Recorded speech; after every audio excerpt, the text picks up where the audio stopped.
Today on the program, stakeholders accuse Julius Berger of killing people and businesses as Goodluck trapped Lagos-Ibadan motorists and passengers for 16 hours. And later on the show, INEC detects several double registrants in continuous voter registration, CVR, delist 1.1 million newly registered voters.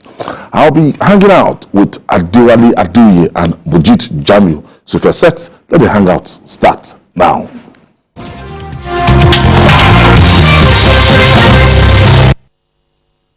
Thank you for staying with us. For a cities sitting below sea level like Lagos, a torrential rainfall means one thing: flooding. The National Emergency Management Agency, NEMA, said some residents were rescued from flooding that took some parts of Lagos on Monday. The Lagos Torrential Office Coordinator of NEMA, Ibrahim Fariloye, said more than 66 buildings were taken over by flood in the city due to the downpour, but the owner of the building... Now, Mujit, on Sunday, we were having journalists here, and immediately after we finished, around 3:30, I don't know the exact time that was started, and we stepped out and we saw the velocity, and for like an hour back to back, it was raining ferociously, and I knew that, look, this is trouble in Lagos. Anytime it rains like that in Lagos. Yeah, it's the heavens actually opened up since Sunday, and up till the wee hours of this morning, we are still feeling it. And most of my friends living in Lambe, Akute, that axis, they have been working from home, and it's been really heavy. It's not unexpected at this time of the year. Both NEMA and the NIMETs, they have actually warned Lagosians. But then it is not peculiar to Nigeria alone. We should understand that. In Pakistan, the kind of flooding they have seen this year, flash floods. So it's not something that is peculiar to Nigeria. And nobody should talk about the drains that are clogged or whatever. It is just natural. I mean, when you have this amount of rainfall, and this is the season, Lagos is above sea level. But one good thing is that 2-3 hours after this downpour, most of this water would find its level into the lagoon. So, about the Maryland issue here, I think there were reports by NEMA and Lasema that even the landlord of the building had to escape using a ladder while 9 people were rescued from the building. These are things that occurs regularly, especially in Mende area, Lekki, then Agege. I mean, these things happen there from time to time. So it's not something that is new. I recall on Saturday, a lot of people will not observe Eid prayers. I mean, if they couldn't even have the post-Salah, that Saturday morning, it was heavy. So, I mean, similar to what happened on Sunday.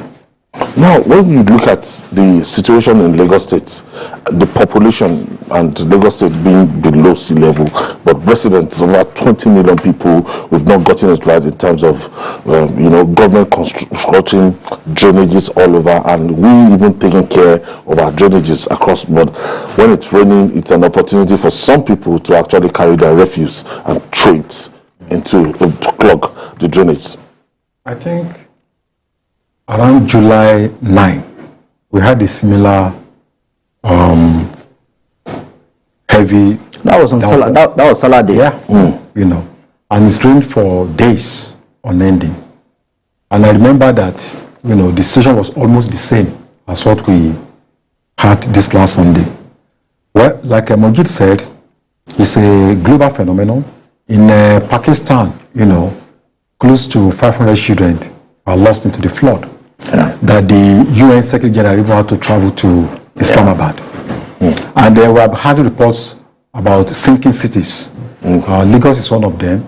Venice, in fact, Jakarta. Indonesia has to is planning to relocate. They are budgeting about $34 billion to relocate to by the year 2050. Yes. Yes. Those cities they are at risk of they are actually below sea level. Yeah, below sea level. However, there are domestic objective conditions, in each country.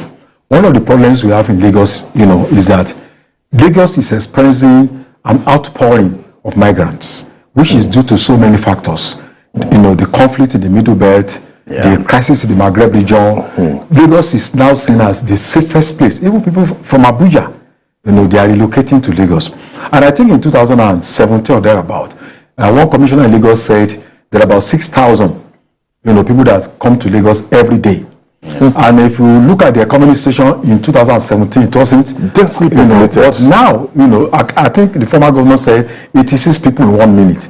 So now 2017 to 2022, 86 people in 1 minute. In 1 minute. 2017. Yes. And we are talking about 6,000 people in a day. Now, probably we are talking about 7,000 people coming to Lagos. Some people just leave their communities and just coming to Lagos. Some don't have relations, but they will always find a place to put their head. Most destination. And I think in the entire Southwest, we believe that there's no family there's no person that hasn't got a relation in Lagos. So people are trooping here. And I think that's why we should not see it as just a challenge for Lagos State government alone. We have been making demands that there is a need for compensation to the state of Lagos. Since the capital was moved several years back, nothing was paid to the state government. And increasingly, or a special status as being agitated for what is happening in Northeast, where people are being displaced. Most of these were also coming back here. So the Lagos State government needs to be assisted by the federal government in terms of special intervention funds to be able to deal with these overwhelming challenges that we are facing every day. So I think we also have problems of people not obeying town planning laws. People just build anyhow. They don't have regulations. They don't have respect to obstruct drainages. Yeah, to obstruct drainages and our attitude to sanitation. Right of ways. We waste disposal system. So these are some of the things that can also be traced to individual living habits. And I hope that. I think Lagos State government, they have to be more decisive in terms of implementation and enforcement of the right of ways, drainages, canal, and everything. Everybody wants to become the landlord in Lagos. So anything under the transmission pole, you see people erecting structure just at all costs. Beyond that, the Lagos is the smallest state in terms of land mass. Yes, in Nigeria. The smallest in Nigeria. And now it's the state that has witnessed the highest level of rural-urban migration, like Wale said. So everybody believes that until they come to Lagos, they can't make it. So there has been that influx. And apart from that, because of the level of insecurity in the other parts of the country, Lagos has become like a safe haven. The land mass is not increasing. More people are coming in. So there's a lot of pressure on the infrastructure. So the kind of waste that is generated as an increase in the level of waste that is being generated, which most of 20 or 30% of the waste goes into drainage holes to block them. So the Ministry of Environment and the special department that was created for drainages, which is headed by the former Joe Ibukwe, they are doing a hell of a job, but then it's like they are overwhelmed. Drain dogs. So it's the federal government must come to the assistance of the Lagos State government by making Lagos that special status and by giving Lagos the resources to be able to cater with this. And I think we should thank God that we don't have that kind of calamity, especially with the response from NEMA, LASEMA, and other agencies of government that are assisting in rescuing victims at this kind of times. I mean, the Nema and Lasema were there like a jiffy to rescue a lot, to most of these residents. Finally, before we leave this, there's a dam they used to open in Osun State. Maybe, I don't know, is it another dam? At any point in time, Ogun. When they open that dam, there's always a ripple effect. Agboyike to Alakpere, that adds this. Yes, in a lot of areas that the Lagos State government would have told people that people should vacate those areas. They have not opened it yet. They always give warnings, about the reality is that where are people going to migrate to. But I think one solution is that we need more of regional cooperation, between the southwest states, because it's the outpost to many states, from here to all the regional states. And so I think that's why we have the development agenda for. How far we gone? So quiet. They are doing a lot in terms of creating doing research and submitting their findings to the state government. I think it's an amazing organization, because I happen to know that about the work they are doing, and I've attended most of their programs several occasions. All right, moving on now. Oil theft is constituting a huge economic sabotage in Nigeria, and the authorities are beginning to wage the required battle against the menace. Police operatives attached to the IGP Special Task Force Petroleum Refining Operation in Edo State, according to the statement by the Force Public Relations Officer Olumiya Adejobi. The raid led to discovery of 3 empty trucks and 31 surface tanks, 7 of which were loaded with petroleum products. 2 suspects were also arrested during this raid. Mujid, this is just, when you look at that sector, it's very sophisticated, and people that have been indicted, government officials, security agency, it's a very, very organized cartel. Religious leaders. The Navy gave a press conference last week. They said they saw drums in churches and mosques in the Niger Delta. Drums of stolen crude oil. Now, beyond that, it is an organized crime. The people running illegal. Like the ship that has capacity of 400,000 barrels. How many minutes will it load? These are just mini. Do you know that these are just mini.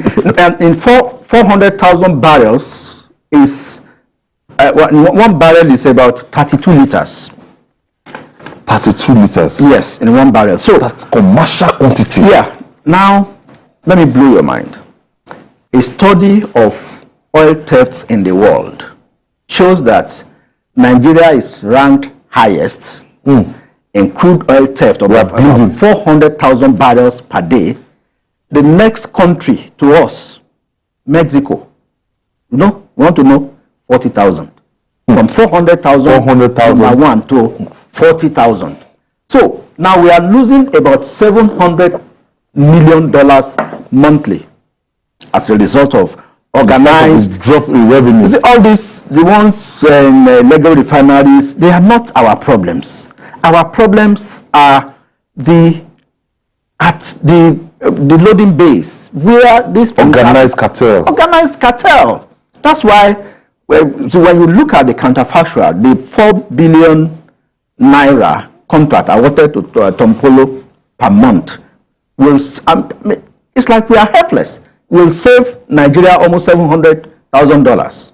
$700 million. So when you look at it, you convert that, it's just chicken change. So if we can actually solve the problem, then kudos to those who came up with that. How can a vessel that has capacity for 400,000 barrels come to load without any paper? Came in the night, the Navy monitored, and after about 20 minutes, when they suspected that they were getting close, zoomed off. So, those targeting the legal refineries is like somebody stealing elephant and you are running after the person that is stealing cricket. That's the way I see it.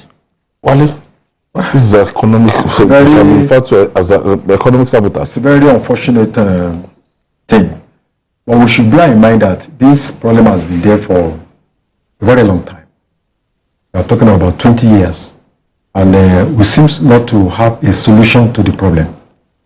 An official of NAPC said recently that there are 200 illegal refineries in the country that are working, operational. But we don't have one single refinery in Nigeria owned by the Nigerian government. But there are 200 illegal refineries.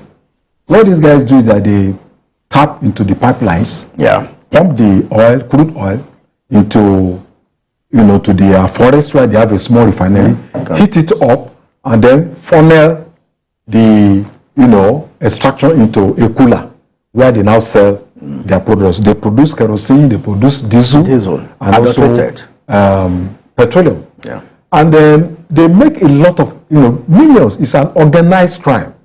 And there's no way it could have succeeded without institutional support. Because to set up a refinery, you need at least 4 plots of land. Yeah. So it's not a small thing. So even with ordinary... you can see the tanks how big they are. Yeah, see how big they are. Took time to invest so in much some of these yes. refineries, you have up to about 50 people working there. Yeah. They sleep there from morning to night.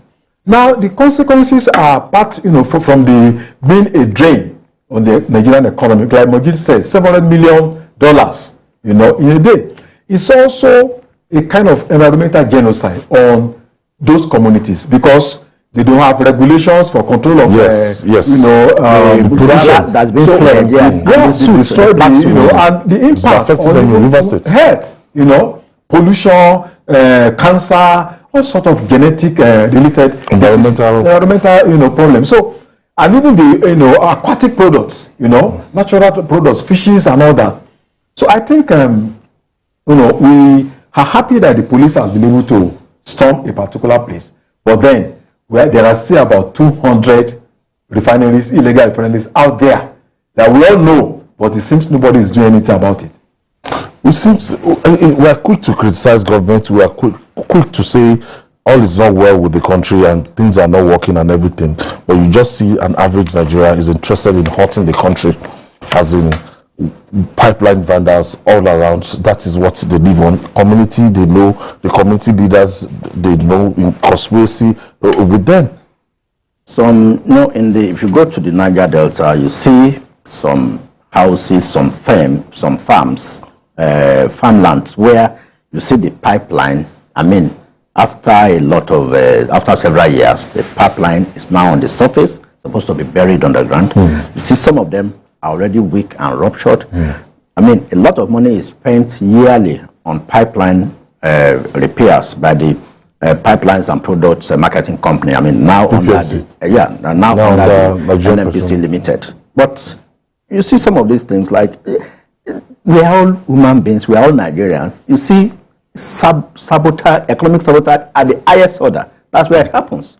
So now there is a special unit set up by the Inspector General of Police. They call it the Special Task Force on Petroleum and illegal bunkering. So those are the team that arrested those dealing in illegal bunkering. Now there was a time Governor Wike of Rivers also went into the forest himself. He led the team to the forest, and I think about 6 or 7 illegal refineries were burnt down and destroyed. But the moment you destroy one, they move closer into the bush. And recall that about 6 months ago or earlier in the year, there was a serious calamity where more than 200 people were burnt to death when one of those illegal refineries exploded in the Niger Delta. So the risk to lives and property, the economic loss to the country, and the environmental hazard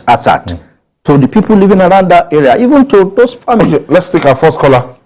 James is calling us from Ikorodu. Good evening, sir.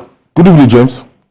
Thank you for the wonderful work and analysis you are giving us to know what is actually happening in our country. We really appreciate it.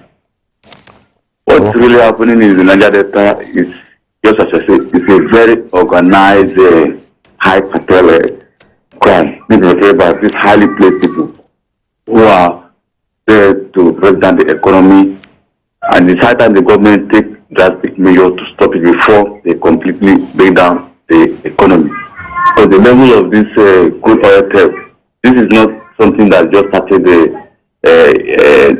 yesterday. It has been long that we're doing it, and the government seems to have a kind of maybe pay a kind of debt here. They don't want to take a kind of measure to stop it.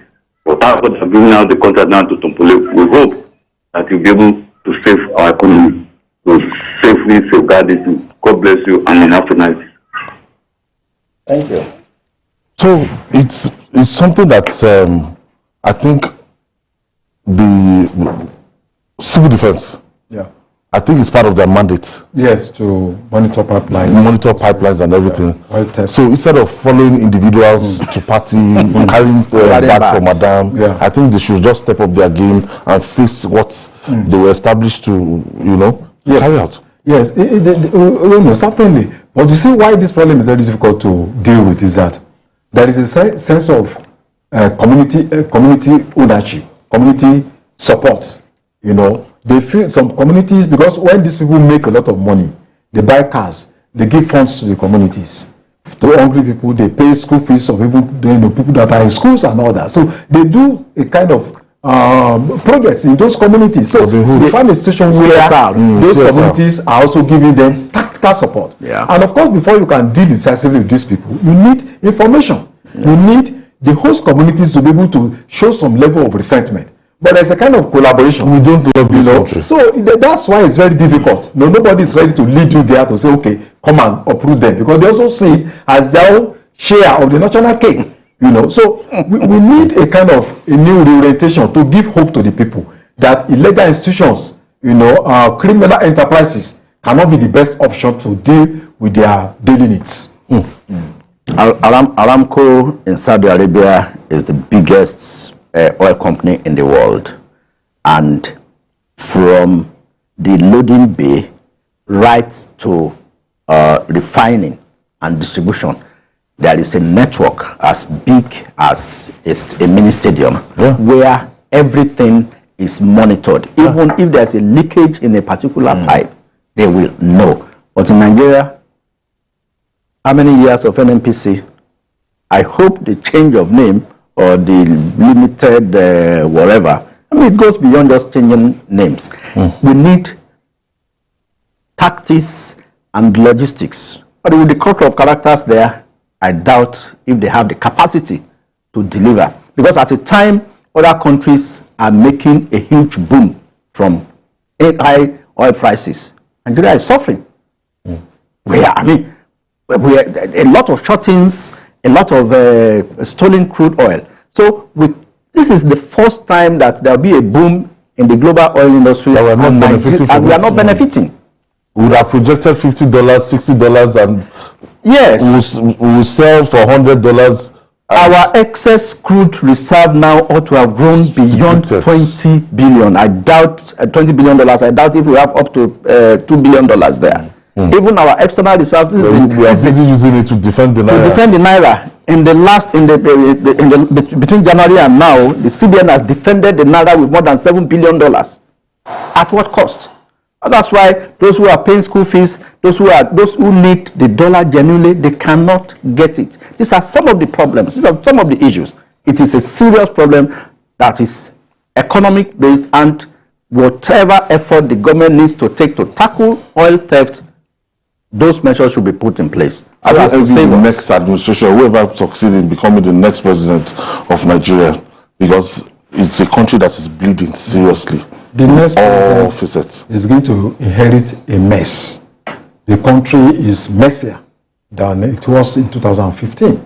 But I think with a good understanding of history, with a good template, with a good blueprint, and with political will, we can turn around the fortunes of Nigeria and make it a great nation once again. What you need is to get the right people in the right places.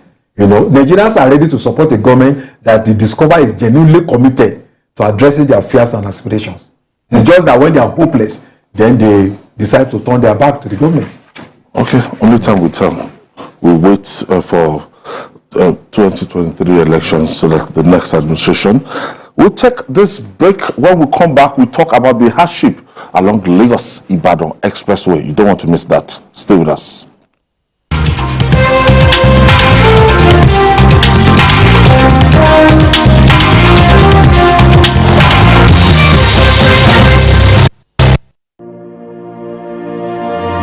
Hello, it's nice to see you again. It's a good day at First Fountain Court. You know we love sharing our progress with you and taking you every step of the way. The last time we were here, electricals, POPs were ongoing, and today a whole new level has been unlocked, and we are very excited because we are currently painting our homes, tiling our homes, and if you look right there is the utility home, fresh water, clean water, and at the top of this is a gym house.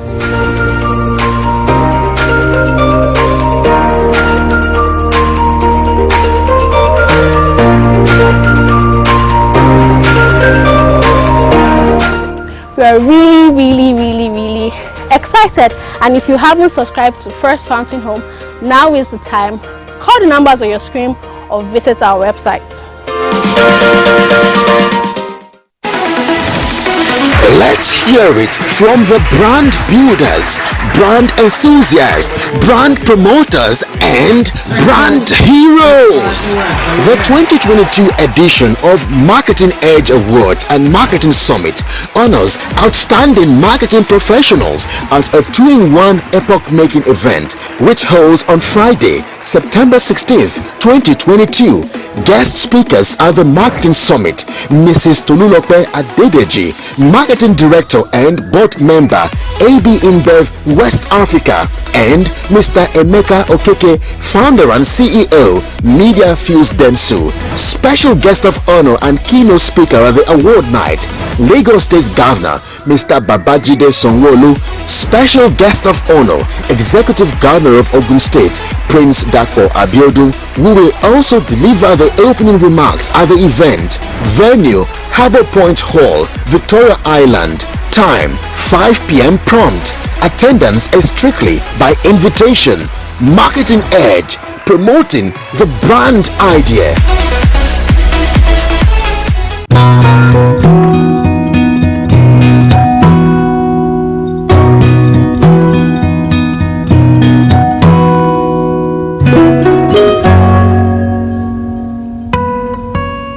This blessing be yours forever to keep a calm and peaceful sleep. Removes mosquitoes so you can sleep a calm and peaceful sleep. Good night, Electric.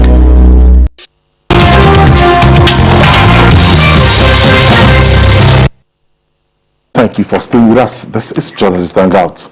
The hardship people encounter on the Lagos-Ibadan Expressway is becoming unbearable.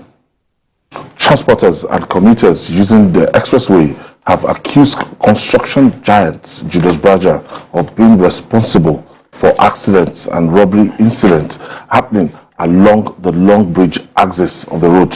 According to transporters operating on the routes, hoodlums have capitalized on the traffic gridlock to rob people, while businesses and people are dying as a result.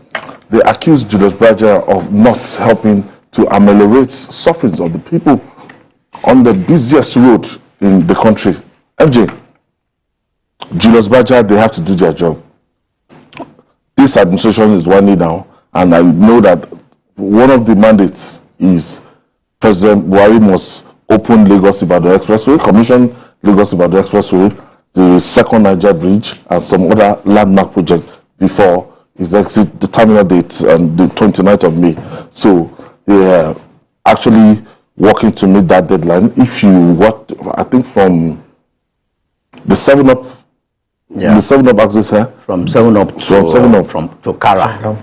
down the line now. Yeah, okay, from 7-Up to Shagam interchange. That's where Julius Berger is operating. And from Shagamu to Ibadan, Iwo Road. Iwo Road, down Iwo Road. Is RCC. Yeah, now, the Reynolds Construction, RCC.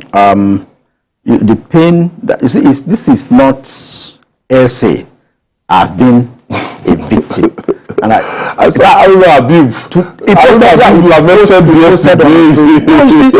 Somebody came to visit me from Ibadan yesterday. Left Ibadan 9 a.m. Got to Kara, that Long Bridge. No, he got to Long Bridge at 9:50. That's 50 minutes. He didn't get to me just this Axis 2 p.m. Wow. From 9 to 2 I mean, this Lagos Ibadan is 126 kilometers. So it took him 50 minutes to Ibadan. From Ibadan. No, let's say 120 kilometers, 50 minutes. Now the remaining 100 kilometers. So the remaining 20 kilometers from sometimes from within. You know, it's not even from the dam now. No, this one is from as we are approaching when you leave Mountain of Fire, then you enter it. From Mountain of Fire to Baga took him almost 4 hours. It is inexplicable. Now, to make matters worse, from any time from 6 p.m., you see those hoodlums. They will come there and start robbing from vehicle to vehicle. We raised this issue some time ago. Both the Lagos and Ogun State governments came to our rescue. They were joint patrol. Yeah, joint patrol. But it's like they have relaxed a bit. So we are calling on government, both Lagos and Ogun, especially Lagos, the RRS, to secure this Long Bridge. Until the Long Bridge is so notorious that people say if they have breakdown there, they will just abandon the car and start running away. So, and they should call Julius Berger to order.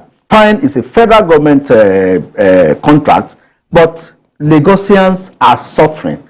I mean, it is, they care less. Now, those who have businesses, the filling stations on that axis now, especially between Baga and several. Okay, the total here now. Total, Cornwall, they have shut down. And they don't care. No alternative routes. People do, companies do construction works in other parts of the world, and we see the way they do these things. Overnight, it's as if nothing happened on the road, but they will just sit down there. They have been messing up there for the past 1 month, doing virtually nothing. I can't see what they are doing. No, honestly. So. They are making progress. No, don't tell me. They are making progress, but they should make this thing faster. And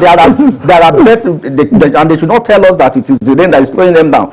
There are now equipment and materials that you can use even during the rainy season that will make your work go on fine. I do believe that the pains of today is so much gain that we are waiting for tomorrow. That we have to just endure. I think I want to look at this from his broad, many-sidedness. I think the two companies handling the project, I don't think they are in short supply of competence. If you look at Julius Berger for the past 70 years, Julius Berger actually built Eco Bridge that time. Think about for 31 million. Any major construction in Nigeria, the Third Mainland Bridge, the Jeba, Lagos Badagry Road, Maryland Ojota, this one was built in 1974, between 1974 and 1977. This Lagos Ibadan Expressway, and they used just 38 months, just a little bit above to construct that road. Yes, the entire 127 kilometers. That's 3 years. They have 3 years. Yeah, just 3 years. And now they have been on this road for how many years? Since 2014. Since 2014. Well, they may have some excuses that they are not getting enough funds, and all that. But I think, in terms of corporate responsibility, I think that it's in short supply. In terms of coming out to even explain to people, in terms of educating people about the challenges you are having, and also providing alternative routes, temporary routes where people can use, because you can't be going from here Lagos to Ibadan, and before you get to Ibadan, somebody who has traveled from Lagos to Ghana is already there. Ghana, that is very, very far from here. So I think people is like going to war passing through that road. In fact, I always, anytime I'm going there, I want to leave around 5 a.m. But the fact that you don't get to Ibadan until 10 a.m. So I think almost every Nigerian, that passes through that road has some kind of a bitter tale to tell. So it's a challenge to them. We hope they can do something quickly, to shake the narrative as we have it today. In terms of manpower, in terms of funding, the minister told us that maybe from the last Abacha route, they are going to mobilize them and everything. Sometimes they just stop. They will stop working there, and sometimes they seem to be faster, to work faster. Yeah, I understand that they have some funding challenges because, like the minister put it, the BRF, Mr. Rajiv Fashola, the former governor, who is now the Minister of Works, he explained that fund challenges could be a constraint at times, but then he's been able to be ingenious with providing funds by using what we call sukuk funds to fund some of these projects. And also, I think the National Assembly too has a role to play. This is the major road that links the north and the southern part of the country. Lagos-Ibadan is a very critical road. Apart from the other alternative is Shagamu or Benin Shagamu. Yeah, that's the main road to Lagos. So now, even if you pass through Shagamu or you see come and link from the Shagamu interchange. So this is a road that should be given priority in terms of funding, because when push comes to shove now, Ilozwaga will tell you we are working based on the funding we receive from federal government. So I think the National Assembly should consider this, an emergency project. Let's quickly take this call. Elder Dari is calling us from Kaduna State. Hey, and the guest in the studio. Thank you for joining us. Yeah, thank you very much. I think Julius Baja are not the Julius Baja that we used to know. Even in Kaduna here, the Kaduna-Kano axis around Kao and towards Zaria, they are experiencing the same thing with the same Julius Baja. I think this contract should have a timeline considering, the nature of that road, Lagos-Ibadan. I think it's about the most busiest highway, if not in the West Africa. Yeah. Why should Julius Baja be holding for this? For how long? Is it going to take eternity? And what are the people that are monitoring the progress of this work, for God's sake? That you subject people to untold hardship, and that is a gateway. Julius Baja should wake up to their responsibility. Good evening. Do you want to? Are we now saying that is the inability of Julius Baja to work faster than they are now, they can now, or it's this funding thing that is making the jobs, that is amping the job? I don't think it's only funding. There are two companies involved. Reynolds Construction Company, which has its they've taken up more challenging constructions. You can from the end of Julius Baga's own aspect. You see how smooth the road is. Yeah. You see road signs, road signals. So it's more or less Nigerians are seeing it as a competition between the two companies. That's what Julius Baga should realize. Yeah. And Julius Baga came to Nigeria before them. So it's really a shame, that this kind of thing is happening. So they need to find a way out, knowing how critical this road is to the economy of Nigeria and to the survival of many Nigerians who have one thing or the other to do in Lagos. And we don't even have a friendly alternative route. If you are going to, let's say, Ijebu now, and you want to go and pass Ikorodu, it's not an option. The alternative is not you have to go and pass through Ikorodu. The alternative is not Imota, yes, Agbowa, Itokin. It takes you a longer route. When you look at the pain, you want to endure the pain inflicted by Julius Baga than to go through that route. For security reasons, But Lagos-Ibadan, it's the importance of that road and the significance of it being a gateway to the largest commercial center in Africa. And I think the government and even Julius Baga should pay more attention and work faster on that road and reduce the kind of hardship they are inflicting on Lagosians and other Nigerians. Don't you think they will need more intervention from LASMA and Trace and combined security on the road, so that like I said earlier, we need the Lagos State government and Ogun State, more of Lagos State government really. Although you see that Lagos starts from they'll tell you anything from that filling station. Yes, from that filling station. But most of these people are coming to Lagos. Most of the people, apart from that, most of the people live in Mowe, Ibafor, Redeem. They work in Lagos. So Lagos and Ogun is interwoven. So Lagos has more capacity to deliver in terms of providing the security. So we can't rely on Ogun. I'm not trying to denigrate Ogun now, but then in terms of capacity to respond quickly, I think we will call on the Lagos State government to increase the security and at least along that axis between Mountain of Fire and Baga, especially outside its jurisdiction. That's why they need to. It's the same police force. Yeah. And they have an agreement in terms of internal generated revenue where people who work in Ogun and Lagos remits some amount to Ogun. I mean, they can also work out this arrangement, especially when security of lives and property are involved.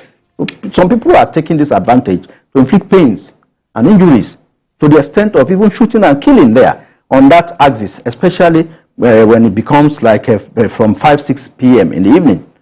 So if Julius Berger wants to work like at a snail speed, then at least we should have security assist our people who are always on that route. Okay, we'll take this final break. When we come back, we'll talk about the Independent National Electoral Commission.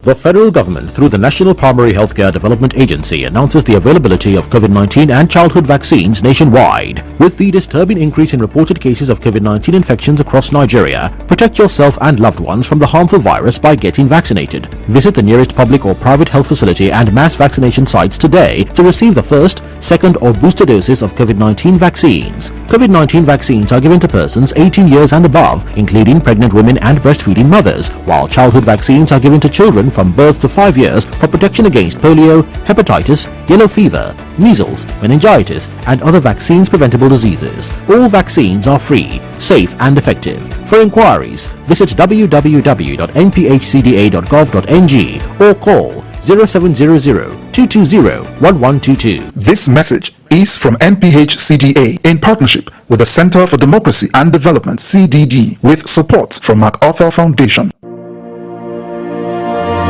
Hello, it's nice to see you again. It's a good day at First Fountain Court. You know we love sharing our progress with you and taking you every step of the way. The last time we were here, electricals, POPs were ongoing, and today a whole new level has been unlocked, and we are very excited because we are currently painting our homes, tiling our homes, and if you look right there is the utility home, fresh water, clean water, and at the top of this is a gym house.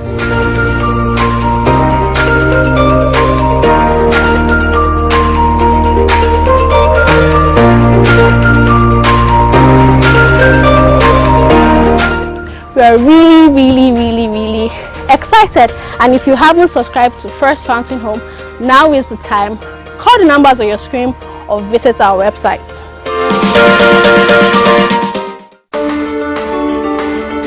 There is always more to a story than the screaming headline. The part of a story that is not told casts a shadow. It's like the part of an object that is not reached by light. On TVC News, I'm able to explore the many angles there are to a story, talking to stakeholders, asking the difficult questions, and digging for facts. I believe the viewers are able to make a better decision if they're well informed and understand not just a part, but the complete story. TVC News, first with breaking news.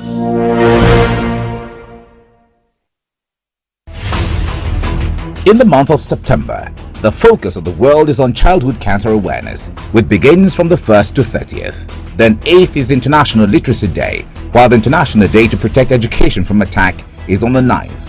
10th of September is World Suicide Prevention Day.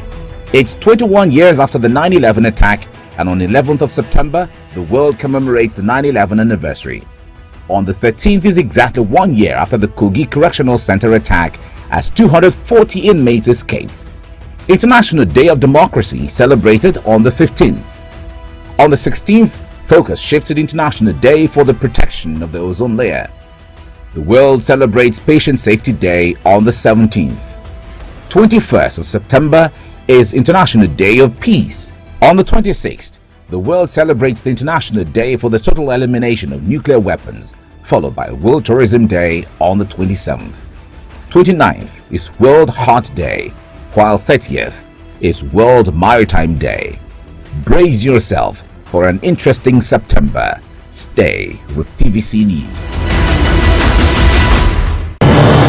It's always a great morning on the TVC Breakfast Show. Thanks for joining us on TVC Breakfast. With the array of stories that matter and what's behind them. As you say, the first blow indicates the direction of government. Tell us what really is going on between your union and the federal government. Once it's generated, you don't use it, it's waste. We are not even sure whether we have a strategy for security. Are you saying that there was nothing wrong in that? Was he the one driving the taxi?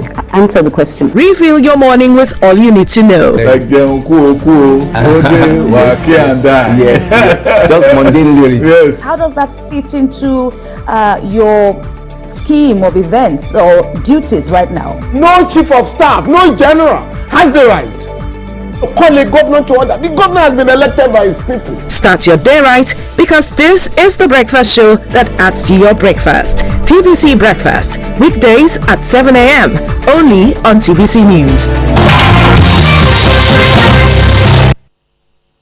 Thank you for staying with us. We were just battling. I was told that the Minister for Works, Babatunde Raji Fashola, is trying to connect with us so that he can actually shed more light to what is happening on the Lagos-Ibadan Expressway.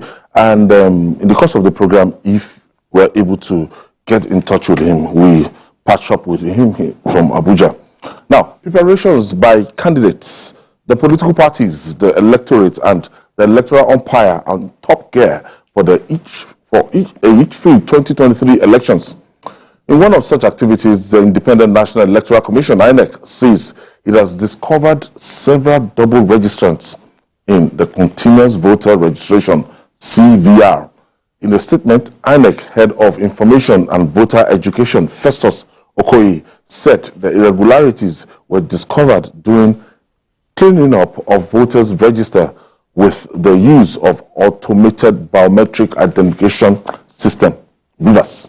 As such, 1.1 million newly registered voters have been delisted from the register. Tell us the implication of this. We saw the enthusiasm that people went to register to vote. We saw the crowd and everything. Now, if you're telling me that the people that were registered, as in the last half of the leg before the July deadline, and INEC is telling us that they delisted 1.1 million. No, the number will even be... Okay, I think we have the minister now. Honorable Minister, thank you for joining us. Thank you. Can you please tell us what is happening along Lagos-Ibadan Express Road, sir? A lot of our people from Lagos and Ogun State, they are facing untold hardship along that axis on a daily basis.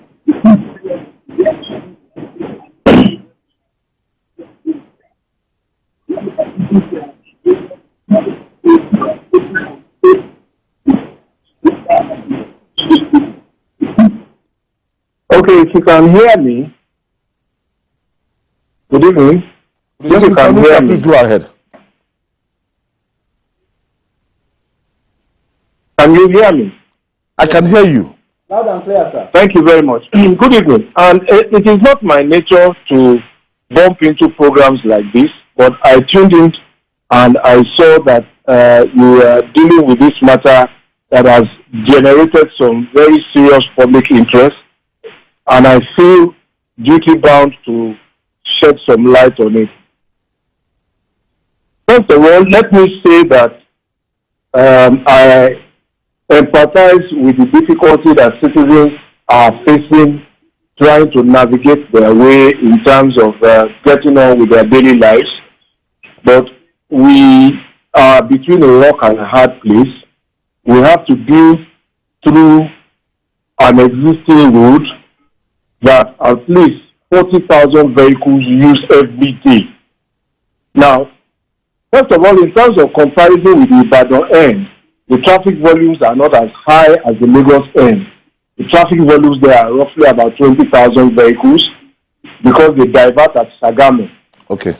The 7-Up area that you spoke about is perhaps the most built-up area. Residential, businesses, churches, mosques, religious places. About 2 weeks ago, there was a similar report. Our controller in Lagos State issued a stop work order. I think it was on a weekend. A lot of residents called me and said, please don't stop the work. Just finish it as quickly as we can. So it's a difficult choice. We mean well, but it is not that the contractor is insensitive. We are in touch with them. We have supervising engineers there also. But there are people who also drive without regard to driving regulations. And therefore, when you are constructing and you divert traffic or reduce the number of lanes, people must be patient. It will move. But some people try to jump the queue or face oncoming traffic, and then it results in a gridlock. And that is something that I think we need to also understand. The other side is that you must understand that construction materials, laterite, granite, and all of that they use, and they are part of that traffic. So it's not an easy choice, but I just want to appeal that people bear with us. We are trying to finish that end. You will also observe it was the end that we left last, the last 6 kilometers, because we knew it was going to be difficult. Our intention is to see that we finish it before the end of the year, when people will be moving for holidays, which will be even more painful. Of course, in the last 2 days, there has been heavy rainfall. Part of the bridge has been flooded. And then, I think a week and a half ago, somebody called my attention also to an expansion joint on the bridge that had a problem. We had to get people to go and fix that. So it's also a construction zone, as it is a highway. And therefore, we have to barricade, section, cordon off for the safety of our brothers and sisters who are also the engineers trying to build the road. So it's not an easy choice. But we mean well. We are aware of the problem. We're doing our level best to make it much more convenient while we build. We also appeal to drivers, motorists, and commuters to also be patient when they get to these gridlock points. As you said in your program, most of the road has been virtually completed, so it's taking barely an hour to drive from Ibadan to Lagos, which is the ultimate objective. And if we are all patient, this pain will go away and the rewards will be better. Mr. Minister, do you have a timeline? Originally constructed in 3 years. That is true. First of all, it was constructed during the oil boom, so it had no money problem at the time. Secondly, it was essentially virgin road, so there were no 40,000 vehicles to disturb construction work. Now it is a major artery for the port, for interstate movement, and also for construction. So people should just bear with us. And the same is true of the Kaduna end that one of your viewers called in on. The part of the road that he complained about is the part between Abuja and Kaduna. That is the most built up area. You have trailer parks, markets, we have electricity poles. All of those things have to be removed one by one. You have community issues there too. People Mr. Fashola, please, do you have a timeline for the completion of this Lagos-Ibadan Expressway pipeline that is going to cross that road? We also need the gas pipeline. So we want, just if I can make this point, we want the pipeline to be laid. Honorable Minister, can you hear me? I can hear you. Can you give us just a timeline for the completion of Lagos-Ibadan Expressway? Well, what I can tell you off the top of my head, I can hear you. What I can tell you off the top of my head, yes, look, timelines move. Our intention is to finish it before the end of this year. That is our intention. It might be earlier than December. Okay. But timelines move because things come up that you don't see, that we can't anticipate too. And therefore, but our intention is to finish as soon as possible, certainly before this year ends. So just bear with us. Okay. I think we are good with that. Construction I will thank you. makes progress. They will open Honorable more sections Minister of for Works youth and Housing. motorists, and therefore they will ease up the gridlock. But it's actually driver behavior, commuter behavior that is causing the pain. Thank you. I want to thank you, Honorable Minister of Works and Housing. Mojid, it's a good thing that when you were punching Julius Berger and Minister Fashola has just told us what is actually happening, and it's a good feedback to know that that the minister was actually those who are sending the message it shows some responsibility on the part of the minister, and I think it's characteristic of him that he will not allow such a thing to go to, at least to respond to the, which I think is very good. So by November, December, or by December, Max, we say congratulations in advance to the people from that axis, way Bafo, and people coming to Lagos, that don't worry, the pains of today will be the gain of tomorrow. While I do your own, thank you. Thank you. And Bujujami, thank you. Thanks a lot. Yeah. Well, and that's our package today. Join us tomorrow for another episode of the program. You can watch the repeat broadcast tonight at 11 p.m. And don't forget to join us every Sunday for Journalist Hangout on Sunday from 1:30 to 3:30 p.m. We're on YouTube, youtube.com/TVC News Nigeria. I'm Ayodele Ozubakun. See you tomorrow, and God bless Nigeria.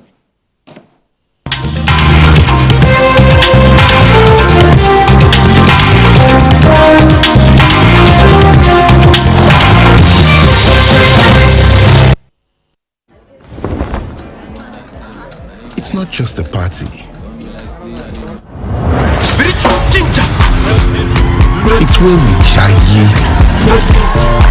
It's not just a beat. It's Afrobeat. It's not your average wedding. It's a Naija wedding. It's not just music.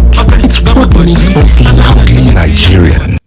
The following is a paid presentation by ShopX TV. ShopX TV is excited to have reached 40,000 customers, and to celebrate this milestone, we are offering our customers 40% off on select products. Look, our NutriBullet 600 watts nutrient extractor with cyclonic action normally retails for 64,950 naira. But place your order now and get it for just 38,970 naira. And the 900 watt NutriBullet has also been slashed from 74,950 naira to 44,970 naira.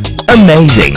It's not too late to switch to a healthier lifestyle by purchasing our best-selling Power XL air fryer. The Power XL air fryer normally retails for 79,950 naira. But for this limited time offer, you get it for just 47,970 naira. Incredible! The future is here. It is the Power XL air fryer. You're kidding. Cooks all your fried food with air. All? Yes, all. But wait, why not transform your kitchen experience with our Triple Deal collection? This amazing collection includes one Power Air Fryer XL, one 900 watt NutriBullet, and one Copper Chef Wonder Cooker. The Copper Chef Wonder Cooker comes with one deep roasting pan, one shallow roasting pan, one crisper tray, one tempered glass pan lid, 2 bonus deep fry baskets. You would normally pay up to 215,970 naira for the Triple Deal, but call the number on your screen now and get the entire collection for not 300,000 naira, not even 200,000 naira, but for just 129,540 naira. But wait, why not take your cooking to the next level with the all-in-one collection? This amazing collection includes must-have kitchen items, and they include one amazing Wonder Cooker, one Power Air Fryer XL, one 900 watt NutriBullet, 2 extra-large Copper Chef pans, 2 standard Copper Chef pans, 1 square Copper Chef frying pan, 1 round Copper Chef frying pan, 6 tempered glass lids, 2 standard deep fry baskets, 2 extra-large deep fry baskets, 2 steamer racks, 1 copper crisper, 8 pieces non-stick utensil set, and 2 award-winning Eric Thesis recipe book. Amazing! You can get everything, yes, everything, for not 400,000 naira, not even 300,000 naira. Call the number on your screen now and get the entire collection that normally retails for 399,000 naira for just 239,400 naira, saving you 159,600 naira. Incredible! And remember, if you order now, you get all your products delivered to you with no delivery charge. But hurry!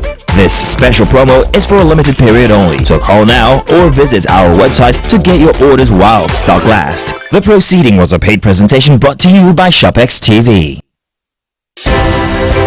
At TVC News, wherever the big news story is happening, we're geared up to break it. TVC News, first with breaking news. Okay.